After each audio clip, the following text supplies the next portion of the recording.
नमस्कार, penalty corner में आपका स्वागत है। आज एक खास दिन है। 1 साल हो गया पेनल्टी कॉर्नर को प्रस्तुत करते हुए मुझे। 17 अप्रैल 2023 को पहली बार मैंने पेनल्टी कॉर्नर प्रस्तुत करना शुरू किया था इस चैनल पर, फर्स्ट इंडिया पर, और 16 अप्रैल 2024 तक हम आ पहुँचे हैं।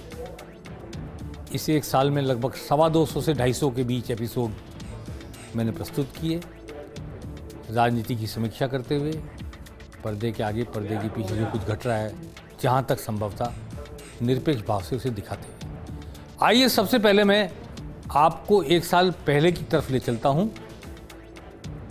17 अप्रैल 2023 को पेनल्टी कॉर्नर की शुरुआत करते समय मैंने आपसे क्या वादा किया था और क्या इसकी प्रस्तावना रखी थी। एक बार फिर सुनते हैं, रिकॉल करते हैं इसे। नमस्कार, मैं हूं अनिल लोढ़ा और फर्स्ट इंडिया के इस खास कार्यक्रम पेनल्टी कॉर्नर में आप सबका स्वागत है। मुझे वैसे तो बताने की ज़रूरत नहीं है, फिर भी कई बार रिकॉल करनी पड़ती बहुत सी चीज़ें। मैं 1976 से पत्रकारिता में हूँ। राजस्थान पत्रिका से लेकर दैनिक भास्कर तक, जनसत्ता, नवभारत टाइम्स, कई मुकाम से गुजरता हुआ मैं अपने अखबार सुनहरा राजस्थान तक पहुँचा। भास्कर टीवी से ईटीवी होता हुआ फिर अपने चैनल एवन टीवी को खड़ा करने के बाद अब आज यहाँ फर्स्ट इंडिया के प्लेटफॉर्म पर आपसे मुलाकात कर रहा हूँ, आपसे रूबरू हूँ, आपसे मुखातिब हूँ। चूँकि ये मेरा पैशन है, राजनीति को हथेली की रेखाओं की तरह पढ़ना, जांचना और उनके आधार पर अपनी कुछ भविष्यवाणी करना, अपना कुछ विश्लेषण करना। इसी के लिए आप लोग मुझे जानते हैं। ख़ास तौर पर 2008 में जब ईटीवी में मैं और जगदीश चंद्रा साथ साथ थे, उस समय से ईटीवी घर घर की कहानी बना। हमारे उस एक कार्यक्रम से जो चुनाव का था, चुनाव एक्सप्रेस, एक रेलगाड़ी हमने बनाई थी, और उसके बाद से लेकर आज तक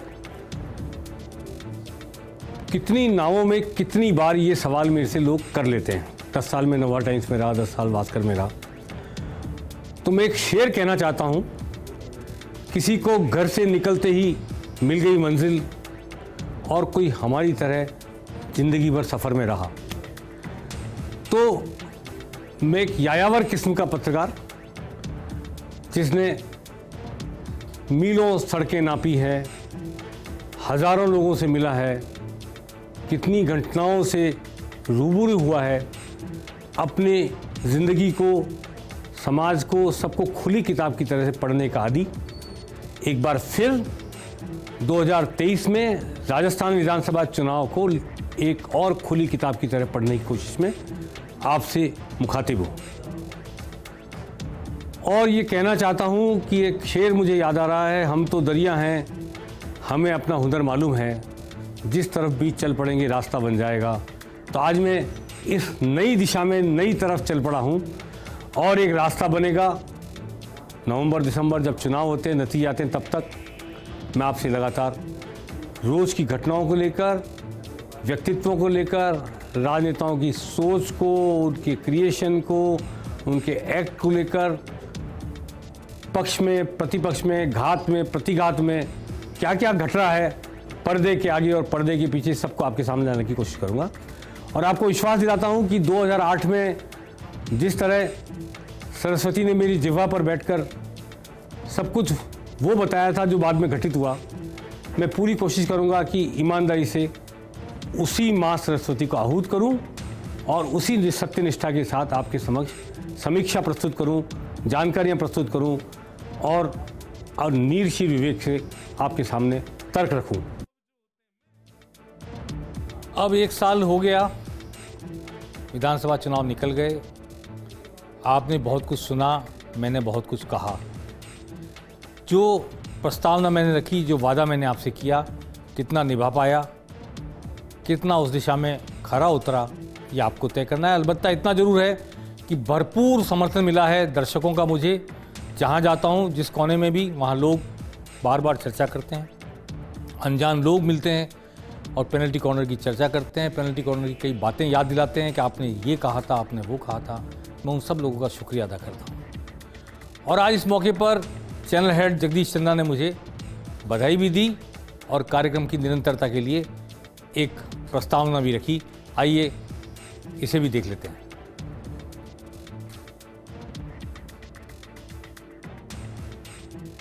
मुझे कहते हुए खुशी है कि 1 वर्ष पूर्व चैनल पे प्रयोग के तौर पे शुरू किया गया हमारे सहयोगी अनिल लोढ़ा का कार्यक्रम बहुत सफल रहा है। पिछले 1 वर्ष के दौरान इस कार्यक्रम ने चैनल की टीआरपी, चैनल की छवि और क्या कहना चाहिए चैनल की लोकप्रियता को काफ़ी आगे बढ़ाया है। इनका जो सटीक विश्लेषण है वो न केवल राजस्थान में बल्कि फर्स्ट इंडिया की आजकल जो रीच है देश और विदेश तक है पूरे, वहाँ भी इसे चाव के साथ, रुचि के साथ देखा जाता है। मैं उन्हें इस 1 वर्ष की सफलता के लिए बधाई देता हूँ और आशा करता हूँ कि आगे भी यह कार्यक्रम अनिल लोढ़ा और फर्स्ट इंडिया दोनों को लोकप्रियता की नई ऊंचाइयों तक लेके जाएगा। Best of luck. अनिल भाई कुछ कहना चाहेंगे? Thank you. 1 साल पहले आज ही के दिन ये तय किया था, कार्यक्रम का नाम रखा पेनल्टी कॉर्नर। कई नाम थे लेकिन वैसे तो खेल में हॉकी में होता है, फुटबॉल में होता है पेनल्टी कॉर्नर, लेकिन दोनों के बीच में बातचीत में तय हुआ कि ये डायरेक्ट हिट नहीं होके ये इनडायरेक्ट बहुत सारी बातें कही जाएंगी, इसलिए पेनल्टी कॉर्नर्स का नाम रखा गया। 17 अप्रैल 2023 को मैंने पहला कार्यक्रम प्रस्तुत किया और तब से लेकर अब तक हफ्ते में 5 दिन और कभी कभी बड़े अवसर, विशेष अवसर पर हफ्ते में 6 या 7 दिन भी मैंने कोशिश की कि निष्पक्ष भाव से, निर्भीक भाव से, तटस्थ भाव से, बिना लाग लपेट के और जहाँ तक संभव हो किसी का पक्षपात किए बिना राजनीतिक राय, अपना विश्लेषण घटनाओं पर आधारित हो, यथास्थितिवादी हो, ये कोशिश की। बहुत दर्शकों का अपार स्नेह मिला है और फर्स्ट इंडिया मंच को इसके लिए धन्यवाद भी है कि इतना बड़ा मंच है कि लाखों लोग तो इसे लाइव देखते हैं। मैं कहीं जाता हूँ शादी ब्याह में तो भी लोग मुझे मिलते हैं, कह रहे आप वही हैं पेनल्टी कॉर्नर वाले। और इससे पहले एक बार हम फिर साथ थे, पहले जब चुनाव एक्सप्रेस हमने शुरू किया था ईटीवी में, तब भी ऐसी सफलता मिली, लेकिन उससे कई गुना ज़्यादा सफलता, ज़्यादा ख्याति इस बार मिली है। और चुनाव एक्सप्रेस के बाद ये नया प्रयोग हमने किया और सबसे बड़ी खुशी की बात इसमें मेरे लिए तो ये रही, कई बार मैंने जो कहा वो अगले दिन सच हो गया। मंत्रियों की संख्या बताई 21 हैं, 22 भी हो सकते हैं, तो 21 की लिस्ट बन चुकी है कहा मैंने। तो वास्तव में 21 मंत्री तो वो थे, 22वां वो तो जब विधायक नहीं था, वो मंत्री बना। तो जो कहा वो ऐसा वैसा घटता चला गया। खास बात, बहुत बड़ी बात ये रही कि एक बार प्रधानमंत्री नरेंद्र मोदी ने जयपुर में क्लोज डोर मीटिंग ली, तो पेनल्टी कॉर्नर का नाम तो नहीं लिया, लेकिन पेनल्टी कॉर्नर में 2-3 विधायकों ने जैसा व्यवहार किया पब्लिकली उसको उजागर किया था मैंने। और उस बात को उन्होंने बार बार कहा, विधायकों को खड़े करके कहा कि आप ये डॉक्टरों को ये कहते हो, उनको ये धमकी देते हो, उनको ये कहते हो, बंद करिए ये सब। तो इस बात का उस लेवल पर भी कॉग्निजेंस लिया गया और हम कोशिश करेंगे कि इस पेनल्टी कॉर्नर के जरिए राजनीतिक समीक्षा निरपेक्ष भाव से लगातार प्रस्तुत कर सकें। बहुत बहुत धन्यवाद जगदीश चंद्र जी का, मेरे परम मित्र। कई दशक से हम साथ हैं, 4-5 दशक हो गए और ये साथ बना रहेगा। धन्यवाद। और इस अवसर पे मैं हमारे नए सीईओ पवन अरोड़ा का भी धन्यवाद करना चाहूँगा कि उनके सुपरविज़न में, उनकी देखरेख में और उनके मार्गदर्शन में यह कार्यक्रम स्क्रीन पे बहुत अच्छे से चलता है।